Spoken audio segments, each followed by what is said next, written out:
It's your girl Brittany here, and welcome to BrittPositivePodcast. Thank you so much for tuning in. I am hoping everyone's having a wonderful day. To keep up with us here, you can follow us on Instagram, Twitter, and you can listen to us on YouTube and Podbean. Now, if you're listening to us on YouTube, then click that subscribe button and notification bell as well to get notified so you can see when we have posted. And if you are listening to us on Podbean, then click that follow button to join the Brit Positive Fam Bam and download this podcast so you can listen to it on the go. Also, you can check out our merch in the link down below to show your support in looking for the positive and ignoring the negative by rocking our merch. So check that out, guys. It won't be up there for long, so get what you can now, okay? Now, for our Brit Positive quote of the day is, today is your opportunity to build the tomorrow you want. I thought this quote was good. Basically, it's saying, use the day you are given and make a difference. Now let's get into our topic of the day. Our topic of the day is ways to stop racism. So you guys already know what's going on with the news. I hope some of you do.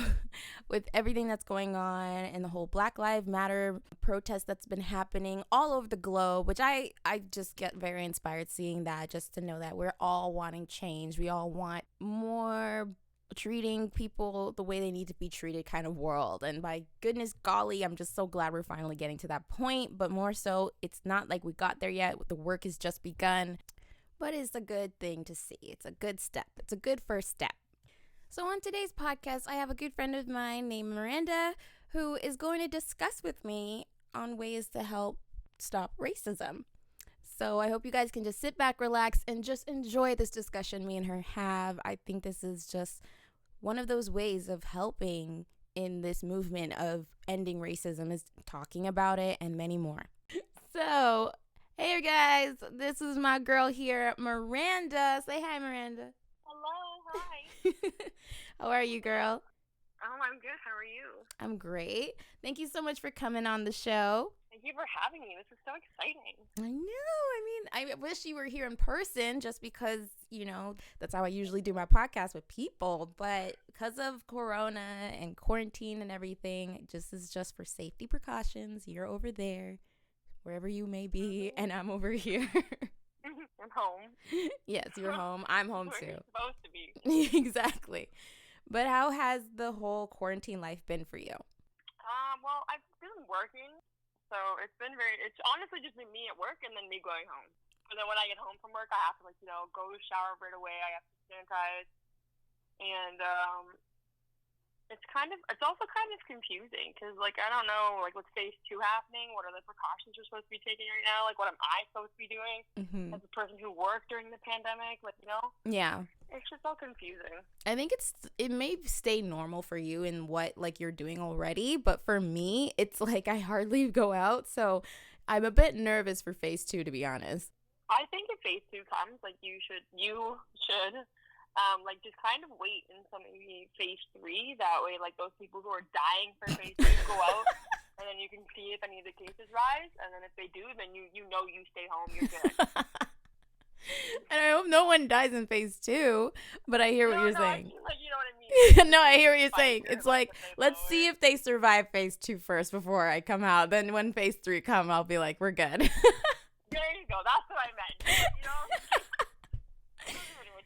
Oh my God. Don't kill me. By the way, guys, Miranda is a very say it like you mean it kind of girl. She's super real. So that's just her personality and I love it. So that's why I had to have you on the show. I'm glad you love it. So I have a question about what's been going on now. You already seen this whole thing with George Floyd that happened towards the end of May last month. What were some of your thoughts on the whole George Floyd incident? So, just the George Floyd incident altogether is, if you look at the videos and you, go back and you see all the news and whatever, the man wasn't resisting anything, right? He was cooperating. Mm-hmm. And I feel no matter who you are, no matter what you've done, and I'm saying that lightly, I don't think anybody deserves to have a knee on their neck for 8 minutes while they're screaming out for their mom. That is just not okay, no matter what, no matter who you are. Mm-hmm. Just imagine that was someone you knew, and imagine that was like a family member or a distant relative or something, and you had to watch that being broadcast also on the national news, and then had his name degraded, like, you know, like they were saying, oh, he had coronavirus. Like, who cares what he had? Who cares what he did? The man did not deserve to die like that. Mm-hmm. And especially for a check that no one actually even checked until afterwards, because, you know, it wasn't a bad check. It was a good check. It wasn't. The man literally died for no absolute reason. I mean, what was disturbing for me is just like, you know, when I see a situation where a person has a weapon and things like that, and you do what you can to like make sure you get the weapon away from them and things like that, fine. I'm not saying that's right either, but I'm just saying I can understand in that extent of that aggression towards somebody for safety reasons. But when you find that they have nothing on them and you're still treating them as if they have like a bomb on them, it's just, it is heartbreaking to see. It has started such an uproar and a movement of people just saying enough is enough. Like, we can't deal with this anymore. Like, there's too many people dying of the hands of cops. And it's like, I didn't know personally, like, because we live in Canada, but I didn't know like how bad it was in America, where it's like a lot of people would like walk on the street and it's like they don't know if they're going to make it home because if a cop just stops them, like they don't know if that cop is going to take their life or not that night, you know? Yeah, and you know, if you look now, and like even during the George Floyd incident, Mm-hmm. like people who are social workers, like even hospital security staff, even like people in my profession, the child youth workers, Mm-hmm. you learn to de-escalate a situation without violence. Okay? Mm-hmm. Mm-hmm. And I'm not sure, like I've never been trained as a cop. Like, you know, I obviously know a cop who said, like, you know, training does not say like put the knee on the neck, but there's 100 different ways to de-escalate a situation. Mm-hmm. Before you jump to violence. Mm-hmm. And I feel like the cops in America, and I'm only speaking because, you know, I'm a Canadian citizen, so I wouldn't know. Mm-hmm. But based on that video, like the cops didn't do all the things they should have first, Mm-hmm. and they went straight to murder. Yeah. So, you know, like there could have been 100 different ways you could have gone about that, and you didn't. So I do believe these protesters, like, you know, the cops do need like a better degree, maybe like a psychological degree or something, Mm-hmm. because this has got to stop. Like, if we're watching this from Canada, it's heartbreaking. It's not okay in any way. And you're like, you know, you're not even looking at it in a sense of like a black man, because I mean, anyone who looks at that video, for me personally, it's like you're just seeing the person. And you know, but of course, what made it such a bigger issue is just this is happening.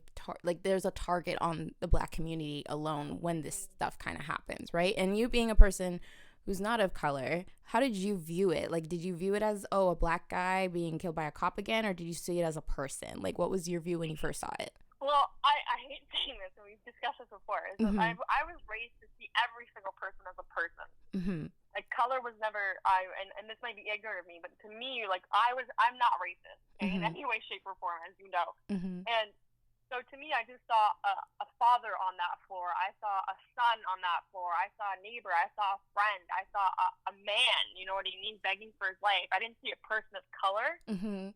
I saw an actual human being being murdered in broad daylight by a man who was supposed to serve and protect his country or his area. Yeah. You know what I mean? And then the fact that, yeah, he is a black man, and it has been happening to multiple black people, not even just men, but black people all together. Mm-hmm. It's very disconcerting, because it's not okay. Like, that was a man. That was somebody's father. Yeah, because everyone saw how the daughter, like, especially when the daughter showed, I didn't even know how young his daughter was, and I was like, oh, man.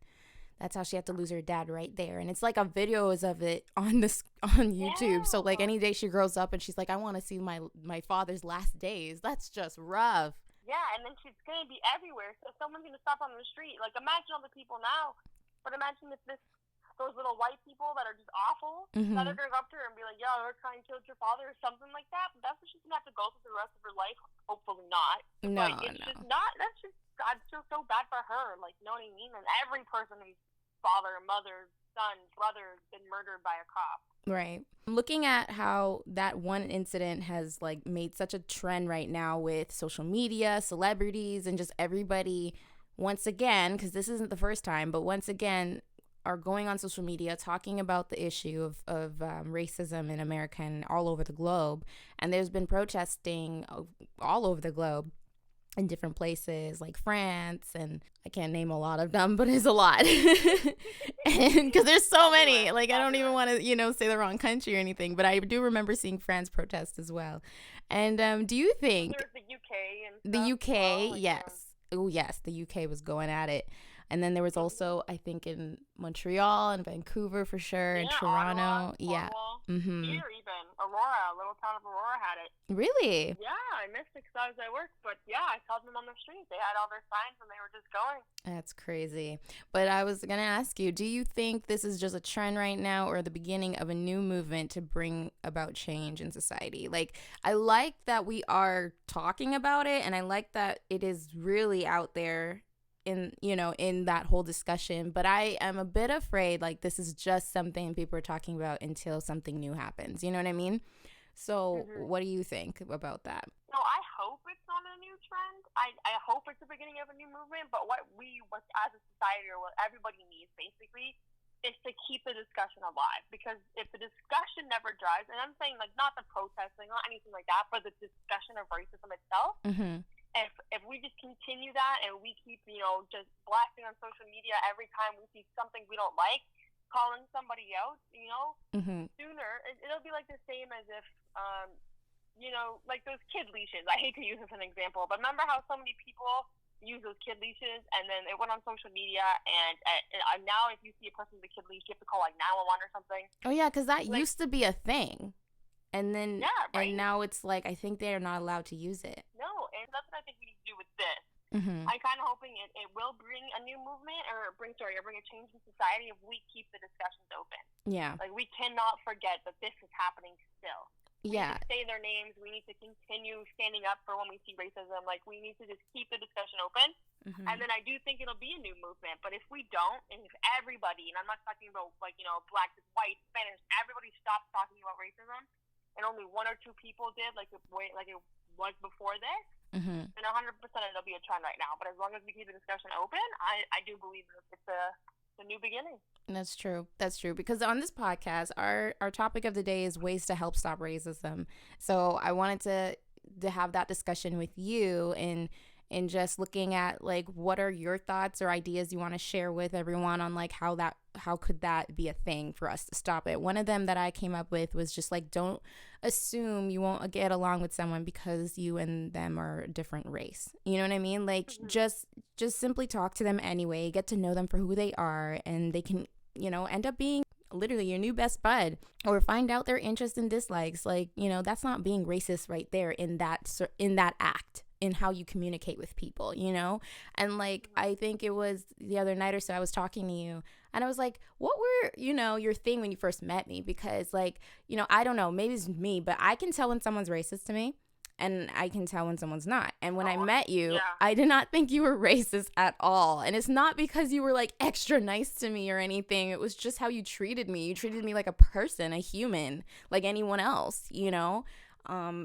it's because you are. But I know. But it's like, this is the thing. That's how like racism, that's one of the things you can say is racism, in the sense of how you treat people based on that assumption of you think who they are. You treat them different as if they're a whole nother species. And it's like, we're human. That's it. We're human of a different color, a different culture. Yes. But I feel we're all more similar than dissimilar, Yeah, and if we both get, like, let's say you and I both cut our arm right now, the color we're bleeding is still going to be the same. When we die, our bones are still going to be in the same form, Like, we're still going to be buried in a casket or cremated, like, all the same way. Right. So, you should, if you're going to go out and, like, meet new people, like you were saying, you should base it on their character. Right. Not their skin color. Because, if I went out and when I first met you, I thought you were literally, and I still do, I think you're like one of the best humans in this planet. You're forgiving, you're selfless, you're literally amazing in any way possible. And I saw that because you're a human, not because, I hate saying this, my black friend Brittany. You're my friend Brittany, And you've always been my girl Brittany. And I would never, and also, like, I would never want to see, like, if you and I went to a mall, and I saw someone, not being nice to you just because of the color of your skin, and me, I would step up and say something, because that's just not right. You should, if you're gonna judge somebody, based on what's in their heart and not what's on their skin. Yeah, because that's just not right. No, it's not. And I mean, it's what it is. That's what's been happening for years. But one of the other things I wanted to share with the audience here is like another tip you guys can really try to do in ways of stopping racism is do not generalize. Okay? So don't assume if one person from another race is thinking that everyone from that same race is like that. You know what I mean? Like, to me, that's not being smart. That's just, if anything, that's not you really pushing your mind into thinking, hey, somebody's different. Because I'll share a story. There was this time in around high school, a group of friends and I went to McDonald's, and a girl dropped her $5 bill. She was a part of our group, just hanging out with us. And I saw the $5 on the floor, and I picked it up to hand it to her, saying, hey, you dropped this. And she looked at me and she's like, oh, but did you steal it? And I was like, what? What are you saying right now? Like, in my mind, I was like, oh my goodness, I'm being accused of stealing, and like I never stole and things like that. And I said, no, you dropped it on the floor and I picked it up. That's how I found it. And she's like, oh, okay. It's just that, my parents had like a store and black people like stole from it. And I'm just like, wow. Like, you know what I mean? Like, that, if you hear the story, it's like, that's just unfair of someone to think they know you because of your skin color. And that's like far from the truth, But I share this story just to show you guys an example of unfairness for just being judged the way a person looks. And I just think nobody should be treated that way. This is why I enforce you guys to just get to know somebody for who they are. And that in itself is just showing of not being racist, because you're not judging them or you're not assuming who they are based off their color. You're actually getting to know the character of the person. It's very simple when you really think about it. You just have to. It really is, though. You just have to take the time to actually do it. I have a question for you, Miranda. What are the steps do you think you and everyone should look into making a change in regards to racism as it relates to your life? So, like, are you taking any steps into making an effective change?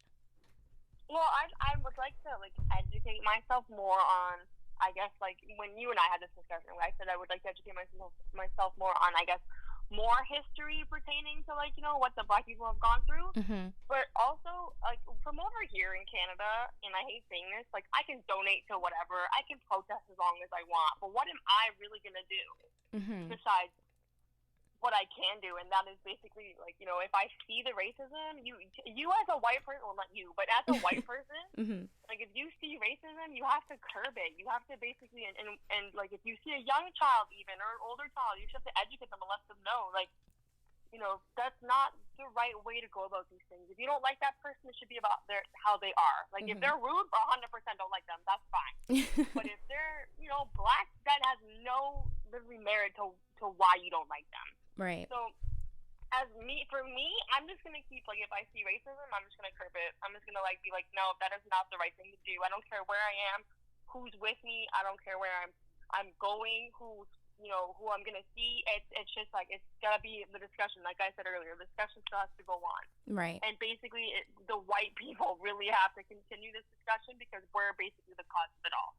Yeah. We really are. If you look back at it, even from, the slavery, and I hate saying the slavery, but from that time to all the white cops who kill all the black kids, the white people really have to educate themselves and be like, hey, if we see racism, it starts there. If you see racism, you gotta stop it, no matter what. Right. That's it. Okay, girl, look at you. Gets me heated. You are. But it's okay. It's a very passionate topic. I mean, everybody's been very heated and passionate about it just because I feel it's been a long time coming, and it's just a lot of people have been feeling pain, and it's also making people uncomfortable, which I believe is a good thing, because if you're sitting there comfortable with this, then that's where it's a whole nother issue right there. But if you're uncomfortable, you really got to take a look at yourself if you're comfortable with everything.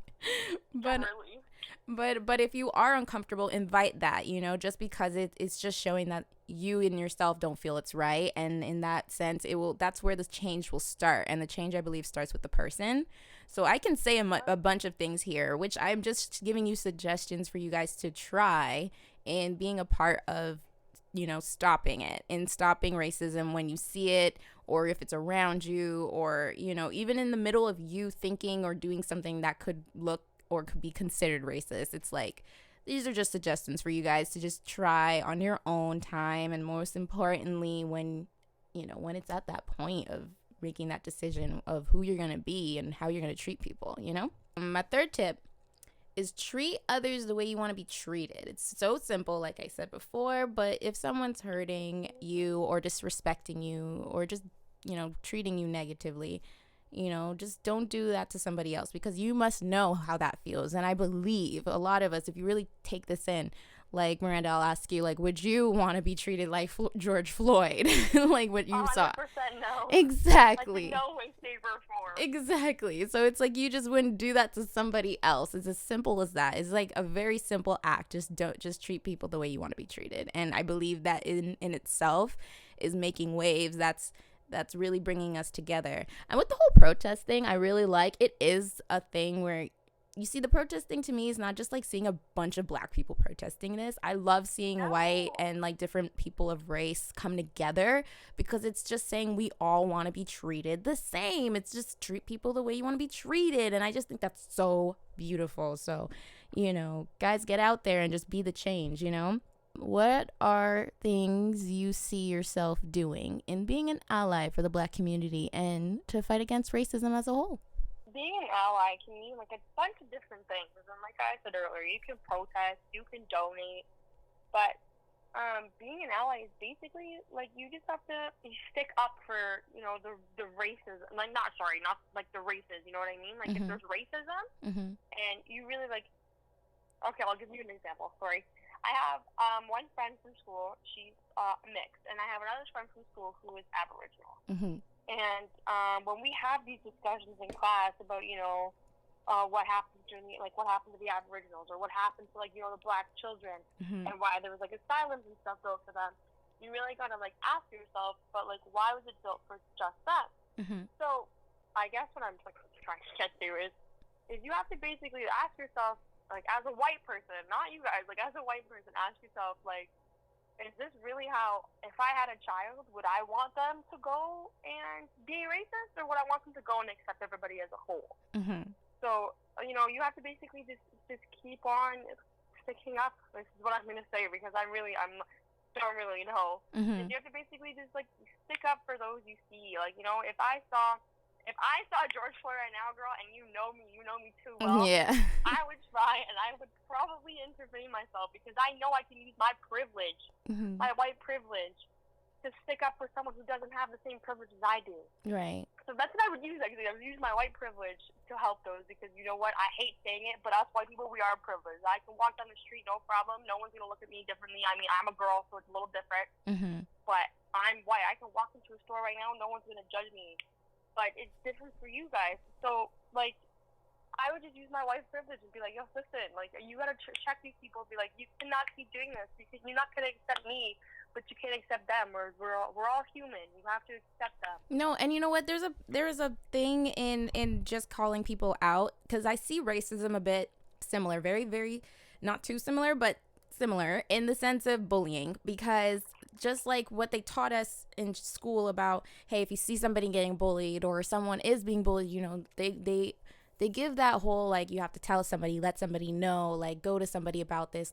They give you the resources of what to do in ending it. And I feel it's the same thing here with racism, where it's we need to instill that in children and youth and just people coming up now, so that the next generation don't have to face things like this. Because it's I would love to see kids now, just when they see racism or anything like that, they just be like, no, man, that's not cool. Or, it's one of those things. It's you're ready to just end it, because I feel being I'm not racist isn't enough. Even though as a person, you might be like, I'm not racist. It's at this point, we should all just be against racism as a whole, where it's no one should just be, treated that way regardless of their race. So it's like the same way I'm such an advocate against people being bullied, and I've been, I guess, an advocate against racism, but it's like now it really is that thing where it's like you speak up. And for me personally, I guess because I feel too, the Black community, some of us have been trying not to ruffle feathers. So when we do see racism towards us or towards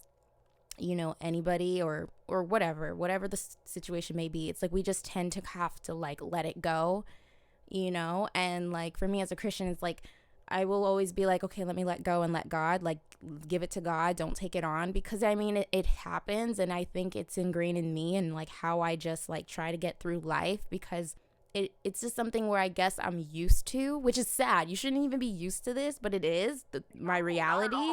It's my reality where it's like I will face certain people who will treat me a certain way because of my skin color, but it's like I have programmed in my mind of like how to not let that affect me. Like at times you call them out, and if it's really like one of those serious situations, but other times it's like I look at people like they just don't know better, and like but at this point, instead of just saying they don't know better, it's like it takes a lot of us to really teach people.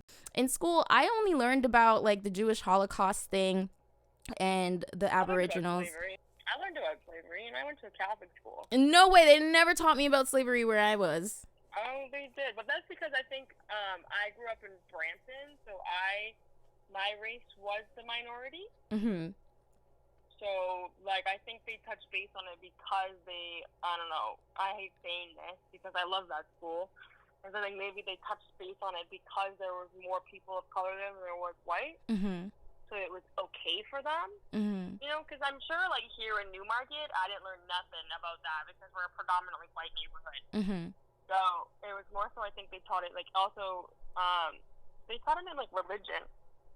So, like, it was more like, it was like God accepting, you have to accept all kinds. I think that was the moral of that story. Oh, okay. Well, that's really good. I mean, I'm not saying Canada never taught about slavery, but I've never I never was taught about slavery through the school system, and being a Black girl myself, but I was taught by my parents of that whole thing. But I was just saying they should implement this in many schools, because just the way I learned about the Aboriginals and Holocaust, there's a certain respect, and just kind of like, their past, and you hear their story, and it's just kind of like, it gives you a way of understanding. And of course, I think it shapes the way you treat people. You don't want to be the person that caused pain. You want to be the person that helps them or encourage people or make people feel good, Yeah, and I feel like, if you're really going to go and judge a person, mm-hmm. you really need to, like, also look down at yourself. Be like, what am I really judging this person for? Because, their skin. Mm-hmm. Okay? And you have to remember, like, this is how, I always say, like, if it doesn't affect you in 5 years from now, it won't affect you in 5 minutes from now. Yeah. So if you're going to go and let's say you see a Black person on the street, and, you're like, ugh, they're Black. And 5 minutes later, you forget all about them. Like, that, there was no point to that thought, Like, you should just go out and just be kind to one another and accept people for, who they are and not their skin. But, it's funny? If you're a horrible person, cut them up altogether, but... Don't cut them up, guys. But They're horrible.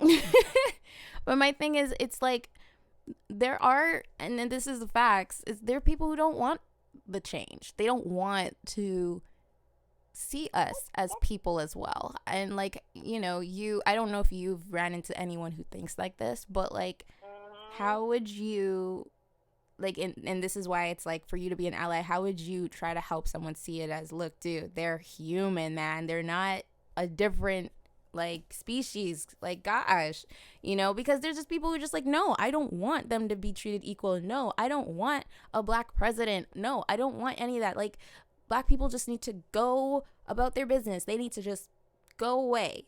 There's people who really think this way. There are people too. Like, I'll give you a story. So I follow this thing on Facebook. It's called Rants of Newmarket. Mm-hmm. And as I've mentioned, Newmarket is a predominantly white. Like, I think there's maybe 4 Black people in this whole town. Like, I'm not kidding you. Wow. It's a very small town, yeah. So, somebody posted, like, all lives matters. Why are we protesting? I said, so I commented, and I said, if all your neighbors, your friends, your family were being murdered every day, wouldn't you protest? Wouldn't you say something? Mm-hmm. And they were like, yeah, but I wouldn't do it this way. I said, so how would you do it, though? How would you get your point across, little Mr. White Privilege? How would you really do it? Mm-hmm. And all lives don't matter until Black lives matter, because they are lives as well. Mm-hmm. So, of course, this man didn't answer me, so I took it upon myself to even educate him further. I said, if you look at it right now, they're protesting not for just George Floyd. They're protesting for everything they've ever been through. I said, you can be okay. You can go in your car. I said, when you get pulled over by a cop, I'm sure your first thought is, this is how I'm going to die. Your first thought is, oh, God, what did I do now? This cop's a poopy head. You know? Yeah. Like, your first thought is not, oh, man, this is how my life is going to end. So you can go ahead and say that. But you really, until you've suffered what they've had, like, you have no right to say these things. You got to really just curb that. Because, sure, these people don't want to change. And that's what our problem is these people who don't want to change, they're teaching their kids not to want to change, and then they're teaching their kids not to want to change. And then they're just going on. And I think it takes you as a person. I saw this, I don't know if you saw this on Twitter, this girl's parents were yelling at her about how, like, Black people are animals. And she goes, no, they're not, though. And she argued with her parents. So I think it takes you to, like, make a change, you know what I mean? Like, if you want to keep living, like, you know, the systematic racism that's always been going on, then for sure, you go ahead. There's no stopping you. But if you actually know deep down this is wrong, and I'm sure everybody does, because, you know, we're all swayed by our parents' beliefs for sure. But if you know deep down inside that this is wrong, and I can tell you, I'm pretty sure 99.9% of this population knows that this is wrong, and you have to make the change in yourself, and you have to stop it first. That's true. And I mean, you made a great point about some of this stuff stems from at home. And I believe that's the first step to ending racism as well. And just like, what are you teaching your kids at home? Or even now, it's like I hear Generation Z is fighting against some of their parents about these things, about like, Mom, Dad, this is wrong. You shouldn't judge a person by their race. I mean, they're people too. And it's a lot going on in the homes now, especially everyone being quarantined. So everybody has their opinion on what they're seeing on the news. But I believe it's one of the biggest things is to start it at home. Just to have the conversation and make each other aware of this is what's happening in the world and how are we going to go in the world to help and be a positive influence in saying this is wrong and to be an ally in stopping racism as a whole. Just a few suggestions for people who don't even know how to help stop racism is one is listen. Another one is get involved. So if you guys really want to get involved in places that are trying to be a voice in stopping this, you know, you do you can go on websites and check it out. They say intervene when you see someone being targeted physically or verbally. We can see Miranda doing that. Speak. I have. Speak up when a friend, family member, or coworker or stranger says something hateful or ignorant. So this is also like I said, going back to starting in the home. Like I think in ending it and just kind of getting it out of a person's life completely is talking about it at home, standing up about it at home. I think is a way of making change because it does shape the way we think. Another one is like welcome that discomfort. I mentioned that earlier. Stay engaged. I like that one just because it's like I don't want the conversation to stop. And I think I'm going to put myself accountable of like not being afraid to talk about it with friends who are not of color because it's just like I think for me as a Black girl, it's like I never want to make someone feel uncomfortable, but at the same time, this is my story. This is like our pain that we go through like on a daily basis. But like, you know, if my friends care enough to hear my story and of course be the people who are like, no, this is wrong and so on, it is good to have that support system for me personally, just to help me get through the days of, you know, and running into someone who's racist, you know? Another one is like learn from your mistakes. So if you are a person who's not of color and you probably look back and saw where you were racist to some people, look, hey, it happened. It's in the past, but you can be the change. You don't have to be who you were back then. And it's like it's kind of similar to bullying. Like some people will be like, I used to be a bully. And like you see them like mad or sad that they were a bully when they were kids or whatever. and they're now adults and they're like, I don't want to be like that anymore. And like you see where they make that change within themselves to not treat people like that. And I feel the same way. And like, if you were a racist, okay, that wasn't great back then, but you're deciding to change now, and that's the great part of it. And Miranda, girl, I have a very, very last question for you, which is, do you believe racism can change? Yes, I can.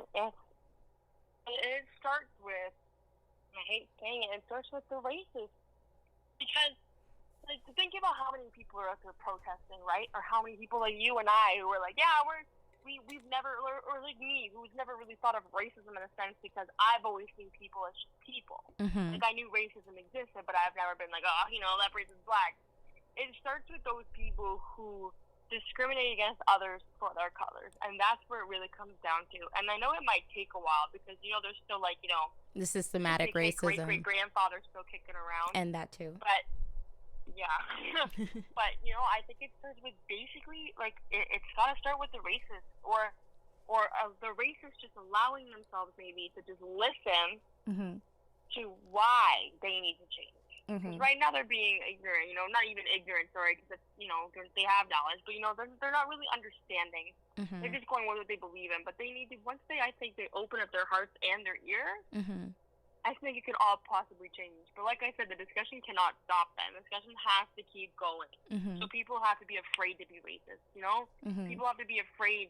Like, that's, I think, another way to curb it is if it's not, and I'm not saying to install fear on anybody, like I said, like, but I feel like once we really condemn racism and be like, no, this is not the way to go, mm-hmm. I think people will be afraid to speak out because they'll be afraid of being judged. Right. It's kind of like, so it's really good start. It's like, I hate to use this like bullying example, but it's kind of like, when one person stands up to a bully and then everybody stands up to that one bully, that bully doesn't bully anymore because they're just like, there's way too many people and like it's just one of them. It makes them stop too. So I just feel like everybody, so not, everybody of different race come together on saying, hey, we don't like this issue. We want it to stop. People should not be treated this way. I believe that's where a change can happen for racism as well. And I have hope, girl. I do. I have hope that this can change. Yes, it's taking forever for it to stop or for people to get it. But I think as long as we just keep fighting it, especially now at 2020 with so much that has happened, that this is just one of those things that I think a lot of us are learning while we're quarantined with the whole COVID and everything going on. It's like, this is one of the things, just like COVID, where we want to go away. We want it to go and not come back and just come into a new, better future for ourselves and for the future generation to come. Because, I mean, come on, that's a good feeling to think about. Like, imagine no more racism. Whew, that'd be great. Yes, and just teach everyone to just be kind and treat the way you want to be, treated. Well, girl, thank you so much for coming on. Do you have any final words in any of this that you want to share with the people who are listening? Yes. If you can, and I hate saying it this way, but use your white privilege to your advantage. I am serious. You have a voice. White people have a voice that people listen to. If you speak up, you will be heard the most out of everybody. So if you could, use that white privilege for everything good, everything that you can, and maybe racism will stop a little bit because the white people finally speak up. That was so beautiful. Thanks again for coming on, girl. Love you. Thank you for having me. This was so fun. Oh, I'm glad you came, and you're welcome anytime. I'll take you up on that. Well, I hope you guys enjoyed that. That was my girl, once again, Miranda, coming in on the discussion about ways of stopping racism. And I want to end the podcast with this positive note here. Spreading awareness.